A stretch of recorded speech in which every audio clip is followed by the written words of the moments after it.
नमस्कार। स्वागत है आप सभी का भाषा की पाठशाला में। अब बात जब भाषा की हो चुकी है और भाषा से संबंधित हम पाठ पढ़ भी चुके हैं, तो आज थोड़ी सी बात करते हैं कि भाषा का जो कौशल है, कि हमारे बोलने का कौशल है, जो हम अभिव्यक्ति का कौशल रखते हैं, दूसरे के सामने अपनी बात रख सकते हैं, उससे संबंधित हम एक छोटी सी पहले गतिविधि करेंगे, एक्टिविटी। फिर जानेंगे कि हम में भाषा का कौशल कितना है, कितनी कमी है, कितने सुधार की अपेक्षा है। तो सबसे पहले एक छोटी सी गतिविधि, उसके बाद आगे की पढ़ाई करते हैं। तो सबसे पहले कुछ प्रश्न मैं पूछती हूँ आपसे, आप उनके उत्तर देंगे। उसके बाद कि किसके कितने पॉइंट्स आते हैं, उस पॉइंट्स के आधार पर आप देखेंगे कि आप में कौन सा कौशल कितने पॉइंट्स लेता है और आपको और कितने की ज़रूरत है। और अच्छे अंक आते हैं तो बहुत ही अच्छी बात है, आप बहुत अच्छा भाषा कौशल का ज्ञान रखते हैं। तो सबसे पहला प्रश्न है, जब आप दूसरों से बातचीत करते हैं तो क्या आपकी भाषा में विनम्रता होती है? अर्थात पोलाइटली बोलते हैं आप, दूसरों से जब बात करते हैं बहुत प्यार से करते हैं। क भाग है अक्सर, यानी कि हमेशा, कभी कभी, कभी कभी प्यार से बोलते हैं, कभी नहीं। तो आपका जो उत्तर है उस पर आप नाम लिख लीजिए, क ख ग, टिक कर लें। अब दूसरा प्रश्न, यदि कोई कार्य आपके अनुसार नहीं होता है, कि जैसा आप चाहते हैं वैसे नहीं हो रहा है, तो क्या आप अपने असंतोष पर नियंत्रण रख पाते हैं? कि आप अपने आप को कंट्रोल में रखते हैं उस स्थिति में? अक्सर, कभी कभी, कभी नहीं। तो आपने अपना उत्तर लिख लिया होगा। अगला प्रश्न आपके लिए, अब कोई जब आपसे अपनी बात कहता है तो क्या आप उसे ध्यानपूर्वक सुनते हैं? मान लो अगर मैं अभी आपसे बात कर रही हूं, तो क्या आप ध्यानपूर्वक सुन रहे हैं? इसके प्रश्न के जवाब में हो सकता है आपका अक्सर, कि कभी कभी ध्यान से सुनते हैं, अक्सर मतलब प्रायः हमेशा ध्यान से सुनते हैं, और कभी भी ध्यान से नहीं सुनते हैं। अपना उत्तर लॉक कर लीजिए। क्या आप पूरे आत्मविश्वास के साथ दूसरों से बातचीत कर पाते हैं? फिर से वही विकल्प हैं, अक्सर, कभी नहीं, कभी कभी। लिख लिया? चलिए आगे बढ़ते हैं। पांचवा प्रश्न इसी संदर्भ में, जब आपका कोई मित्र किसी बात से निराश होता है तो क्या आप उसे प्रोत्साहित करते हैं? कि कोई कारण है, मित्र उदास है, उससे कुछ हो नहीं पा रहा, तो क्या आप उसे अपनी बातों से मोटिवेट करते हैं कि वो कुछ कर सकता है, उसे करना चाहिए, एक बार नहीं हुआ तो कोई बात नहीं? क्या आप ऐसा व्यवहार करते हैं? क्या प्रायः ऐसा करते हैं, या कभी कभी करते हैं, या कभी भी ऐसा नहीं करते हैं? अपना उत्तर लॉक कीजिए। अगला प्रश्न आपके सामने, यदि आपके सामने कोई अपनी समस्या लेकर आता है, किसी की कोई प्रॉब्लम है और वो आपके पास आया है, तो क्या आप उसकी समस्या का समाधान करने की कोशिश करते हैं? अक्सर करते हैं कोशिश समस्या का समाधान करने की, या कभी कभी उसकी समस्या सुनकर उसका समाधान करने की कोशिश करते हैं, या कभी नहीं करते हैं? तो ये थे प्रश्न आपके। अब आप देखें कि आपने कितने क पर टिक किया है, कितने ख पर और कितने ग पर। अब आपके उत्तर हैं, ये नीचे मैंने पृष्ठ पर लिखे हुए हैं, देखिए। यदि आपके उत्तर ज़्यादातर 5 या 6 है, क पर आपने निशान लगाया है, तो आप पूरे आत्मविश्वासी हैं और आपका जो दूसरों से बात करने का ढंग है वो बहुत बेहतर है। आपका व्यवहार दूसरों के प्रति अच्छा है, भाषाई कौशल आप में खूब है। ख भाग अगर अधिक आता है, आपके ख के विकल्प आपने अधिक टिक किए हैं, तो आप में थोड़े से गुण और होने चाहिए, भाषाई कौशल आपको बढ़ाना चाहिए, दूसरों के साथ और विनम्रता से बात करनी चाहिए, उनकी समस्याओं के समाधान के लिए हमेशा तत्पर रहना चाहिए। और वहाँ पर आत्मविश्वास तो आप में है, लेकिन कभी कभी वह रह जाता है, तो आत्मविश्वास की थोड़ी सी कमी इसमें दिखाई देती है। तीसरा, अगर आपके में ग विकल्प अधिक है, तो आपको बहुत अधिक आवश्यकता है अभी अपनी भाषा कौशल के विकास की, अपने अंदर आत्मविश्वास बढ़ाने की, और दूसरों के साथ समन्वय अर्थात तालमेल करने की। तो चलिए अब हम करते हैं अपना पाठ शुरू। आज हम पढ़ेंगे व्याकरण में संकलित पाठ 2, वर्ण विचार।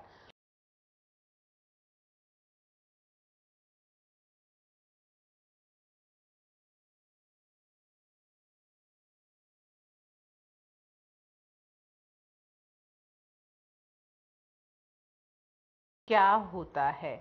जब आप स्कूल में दाखिला लेते हैं, नर्सरी केजी में आते हैं, हिंदी पढ़ना शुरू करते हैं, तो जब जो लिखना आपने शुरू कर किया होता है, अ आ क ख ग, वो सभी हमारे वर्ण होते हैं। क्योंकि लिखने का आधार वर्ण ही है कि लिखना जब ही संभव हो सकता है जब हम उसे जानते हो कि वह वर्ण और शब्द किस तरह से लिखा जाएगा। अगर मैंने कोई शब्द बोला आज, तो अब मुझे पता होना चाहिए कि आ किस तरह से लिखा जाता है, ज कैसे लिखा जाता है। तो ये जो चिन्ह होते हैं, इनका जानना अनिवार्य होता है। तो वर्णों में हम इन्हीं के बारे में पढ़ते हैं। तो सबसे पहले वर्ण किसे कहते हैं, परिभाषा पढ़ते हैं, फिर शब्द के माध्यम से मैं समझाती हूँ। प्रत्येक शब्द की ध्वनियों को अलग अलग करने से हमें छोटी से छोटी ध्वनि प्राप्त होती है। अर्थात मान लो मैंने बोला शब्द कमल, अब कमल बोला तो मैं इसके खंड करना चाहूंगी तो क्या हो जाएगा, क म और ल। फिर मैं उनके फिर खंड करना चाहूँ, मान लो क का, तो क हलंत और जमा अ, जैसे यहाँ पर ये दिया गया है क और अ। लेकिन मैं इसके अब और भी टुकड़े करना चाहूँ, खंड अर्थात टुकड़े, तो क और अ के अब और टुकड़े नहीं हो सकते। ये सबसे छोटी इकाई है भाषा की। तो भाषा की ऐसी इकाई जिसके और टुकड़े नहीं हो सकते, उसे वर्ण कहते हैं। तो हम इसको बहुत सरल शब्दों में कह सकते हैं, भाषा की सबसे छोटी इकाई जिसके और टुकड़े नहीं हो सकते, उसे हम वर्ण कहते हैं। यहाँ पर देखिए, इसमें आप चाहें तो पुस्तक में दी गई परिभाषा भी लिख सकते हैं। भाषा की उच्चरित होती है बोली गई ध्वनियों के लिए। ध्वनि होता है जिसको आप कहते हैं साउंड, जो सुनाई देती है।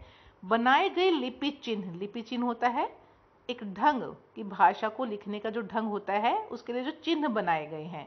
अब अ की फॉर्मेशन जैसे यह है अ, तो ये इसका चिन्ह है, अ का चिन्ह हो गया ये, कि अ इस तरह से ही लिखा जाएगा। तो इस प्रकार जो लिखित चिन्ह बनाए गए हैं वे वर्ण कहलाते हैं। अब है वर्णमाला किसे कहते हैं।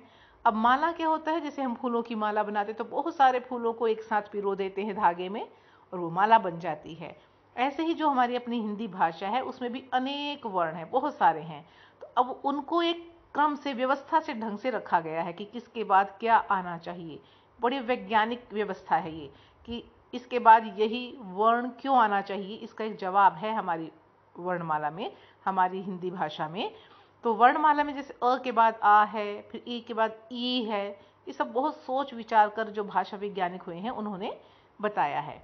तो वर्णमाला किसे कहेंगे, वर्णों के व्यवस्थित समूह को वर्णमाला कहते हैं। व्यवस्थित यही कि अ के बाद आ ही लिखना है, क के बाद ख ही आएगा, क ख ग घ ङ क वर्ग हो गया, उसके बाद च वर्ग ही आएगा।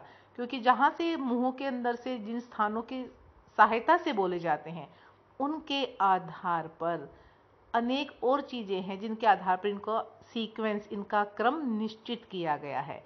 तो वर्णों का व्यवस्थित शब्द लिखना अनिवार्य है। वर्णों के व्यवस्थित समूह को वर्णमाला कहते हैं। अब है आगे कि हिंदी की वर्णमाला में क्या क्या समाहित है, किन चीजों के मेल से वर्णमाला बनी है। तो हमारी वर्णमाला में क्या है, स्वर हैं और व्यंजन है। मुख्य रूप से दो भेद हैं। अब जब हम स्वर लिखते हैं, स्वर हम लिखते हैं ये अ आ ई उ री ए ओ औ। अब ये है स्वर।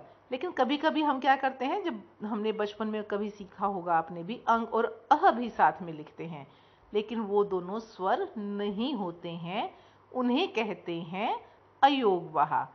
ये देखिए, अनुस्वार और जो विसर्ग हैं, ये जो नीचे दिए गए हैं, अनुस्वार, विसर्ग, अनुनासिक, अंग और अह हम जब लिखते हैं स्वरों के साथ, ये दोनों अयोगवाह कहलाते हैं, ये स्वर नहीं होते हैं। अब स्वरों में अब एक और स्वर जुड़ गया है जो हमारी भाषा का नहीं है, हिंदी का नहीं है, वह है आगत। आगत आया हुआ, गृहीत अर्थात ग्रहण किया हुआ, मतलब जो दूसरी भाषा से हमने हिंदी में ग्रहण कर लिया है उसे गृहीत कहते हैं। तो तो यहाँ पर है ओ, ना तो यह है आ है, ना यह है ओ है, यह है ओ। जब हम अंग्रेजी के शब्द बोलते हैं जैसे डॉक्टर, कॉलेज, वहां पर इसका प्रयोग होता है। और एक है अनुनासिक। अनुनासिक जिसमें आप चंद्र बिंदु लगाते हैं किसी भी शब्द को लिखते हुए किसी मात्रा के ऊपर, तो चंद्र बिंदु जो होता है इसे कहते हैं अनुनासिक। तो ये हम स्वर के अंदर लिखते हैं। फिर उसके बाद आते हैं व्यंजन। वर्णमाला में आती है व्यंजनों की बात। व्यंजन ऐसे होते हैं, पहले हम वर्णमाला देख लेते हैं फिर परिभाषा करेंगे। 5 वर्ग देखिए जो इसने ब्रैकेट ये बनाई है, इसमें देखिए क ख ग घ ग, इसको ड़ ना पढ़ें, ग, च छ ज झ ञ, ट ठ ड ढ ण, त थ द ध न, प फ ब भ म। ये 25 व्यंजन ये होते हैं स्पर्श व्यंजन। और ये जो हर पंक्ति जो पहला जो वर्ण है इसके नाम पर इनका वर्ग का नाम रख दिया गया है। जैसे क से शुरू है, इसको हम कह देते हैं कवर्ग। च से शुरू है, इसको हम कह देते हैं चवर्ग। ऐसे ही टवर्ग, तवर्ग और पवर्ग। तो 5 वर्ग हैं व्यंजनों के।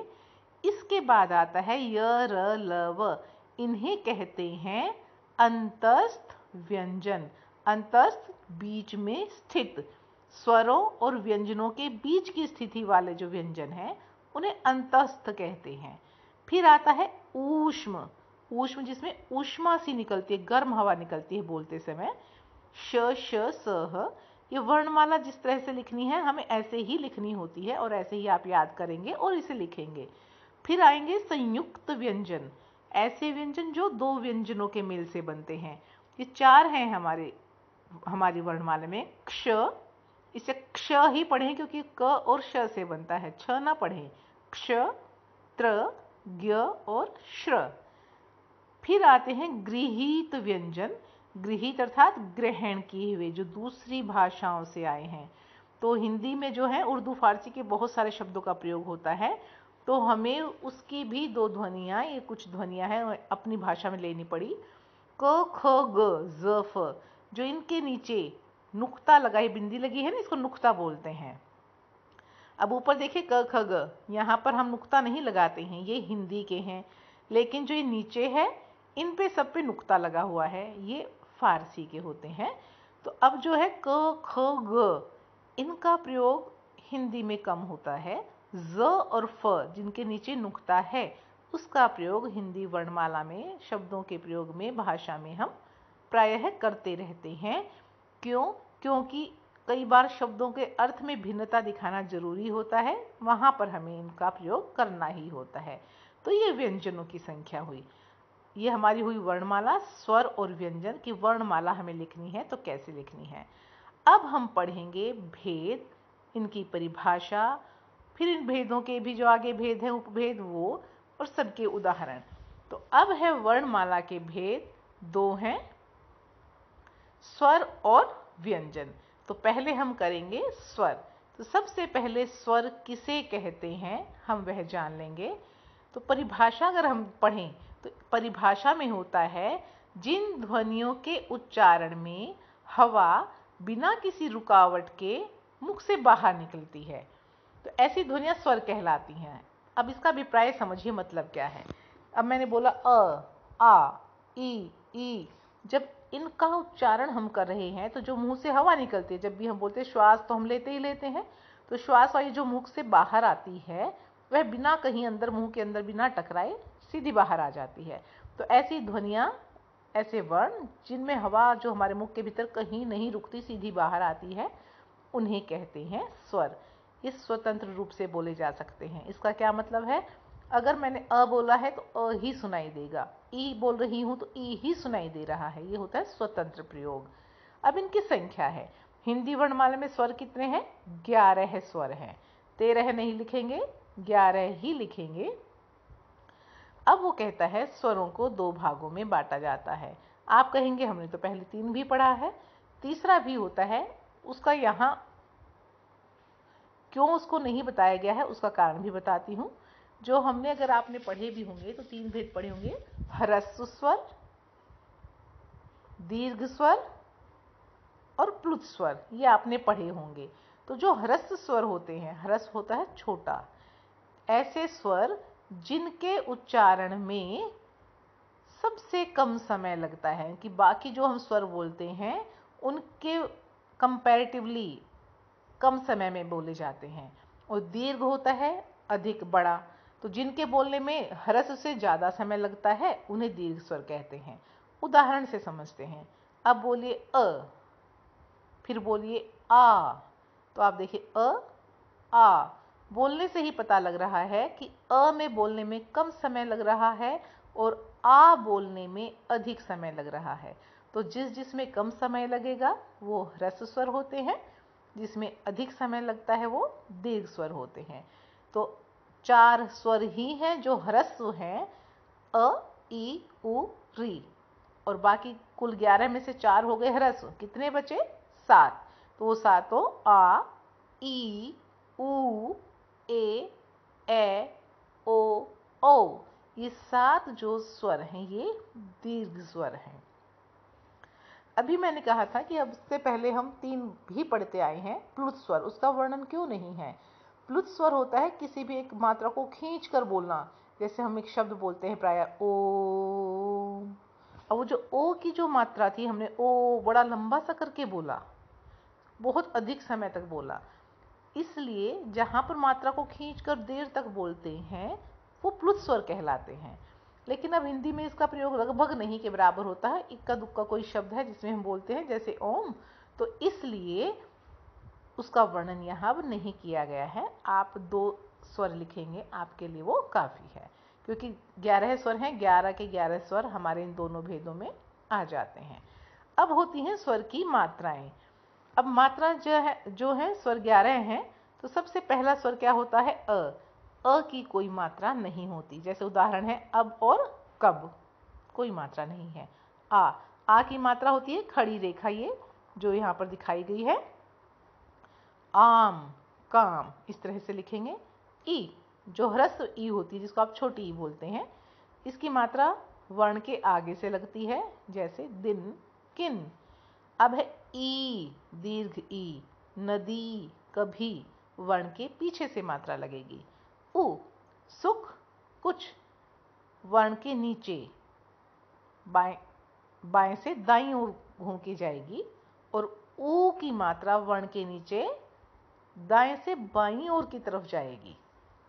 ए की मात्रा वर्ण के ऊपर एक रेखा, तिरछी रेखा, और ए की मात्रा वर्ण के ऊपर 2 थोड़ी सी तिरछी रेखाएं। अब है ओ की मात्रा होती है खड़ी पाई और उसके ऊपर एक तिरछी रेखा, और भोर। अब देखिए और में एक मात्रा है, और नहीं है, यह है, इसका अर्थ होता है तरफ, दिशा। अगर हम 2 मात्राएं वाला करते और, उसका मतलब हो जाता है कंजक्शन, योजक, जोड़ने वाला, और मतलब तथा। अगला है औ से बना है औरत, नौका। तो ये है हमारे स्वरों की मात्राएं। अब इसके साथ हमने 3 और पढ़े थे अनुस्वार में, अनुस्वार, विसर्ग और अनुनासिक। अनुस्वार होता है नासिक के व्यंजन, नासिक क्या था? जो नाक से बोला जाता है, ठीक है। और अनुनासिक होता है जो नाक और कंठ, गले दोनों से बोला जाता है। अनुस्वार का चिन्ह होता है